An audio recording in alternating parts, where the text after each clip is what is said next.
Stakes for our planet have never been higher. We're looking at the data from satellites. We can see just from 2000 2009 and to the following. Oil and gas giants and their underwriters are also on notice. We cannot claim to be green while your plans and projects undermine 2050. That human activities have warmed the planet at a rate not seen in at least the past 2,000 years. Many emission cuts that must occur this decade. People see students mostly. OECD countries must phase out coal by 2030 and all others by 2040. Was a significant increase, a 60% increase in the capacity of that. And that's huge in just 10 years. And this is going to have really big consequences. We are on course to reaching global warming of 1.5 degrees Celsius within the next 2 decades. Nah, pada di awal video telah saya taruh beberapa berita yang berisikan tentang dampak-dampak dari global warming. Dan video tersebut menjelaskan bahwa akan datangnya bencana yang lebih besar daripada global warming ini dan akan terjadi dalam beberapa tahun ataupun beberapa dekade ke depan.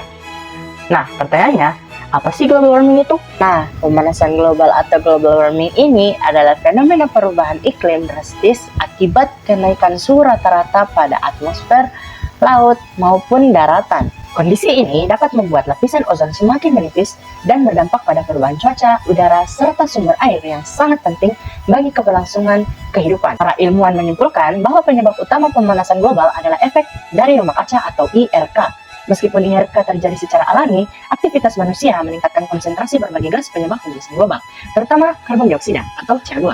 European Commission mencatat bahwa konsentrasi gas CO2 di atmosfer pada tahun 2020 telah meningkat menjadi 48% di atas rata-rata dibandingkan pada masa pra-industri sebelum tahun 1750. Dampak yang pertama adalah perubahan iklim. Pemanasan global menyebabkan perubahan iklim secara drastis. Kita dapat melihat peningkatan suhu rata-rata di seluruh dunia meningkat per tahunnya, yang berdampak pada cuaca ekstrim seperti gelombang panas, banjir, dan badai yang lebih sering terjadi. Dampak yang kedua adalah pengaruh pada lingkungan. Pemanasan global mempengaruhi ekosistem dan keanekaragaman hayati. Pola migrasi hewan dan tumbuhan berubah, serta beberapa spesies mungkin menghadapi kepunahan karena tidak dapat beradaptasi dengan perubahan suhu dan lingkungan. Dampak yang ketiga adalah kenaikan permukaan laut. Pemanasan global menyebabkan es di kutub mencair dan mengalir ke laut. Akibatnya, permukaan laut naik, mengancam pulau-pulau kecil dan wilayah pesisir. Dampak selanjutnya adalah gangguan pada kesehatan. Pemanasan global berkontribusi pada penyebaran penyakit seperti malaria dan demam berdarah.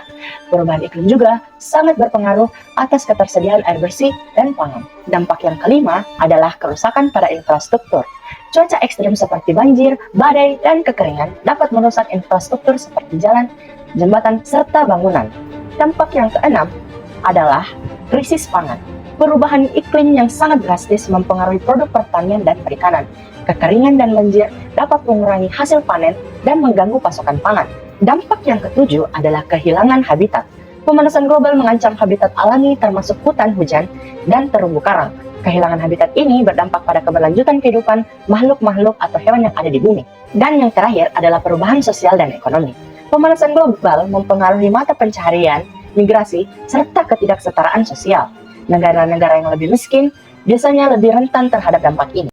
Setelah kita mengetahui pengertian dari global warming beserta dampaknya terhadap lingkungan, sekarang saya akan memberikan salah satu cara agar lingkungan kita tetap bersih dan tidak menghasilkan efek rumah kaca, yaitu dengan cara membuat eco-brick. Nah, bahan-bahan yang dibutuhkan itu simple. Yang pertama yaitu botol plastik. Mau botol Aqua, Coca-Cola, Fanta, ataupun Sprite. Tapi sebelum dipakai itu jangan lupa kita cuci. Terus kalau mau labelnya bisa dibuka. And then yang kita perlukan adalah banyak sampah.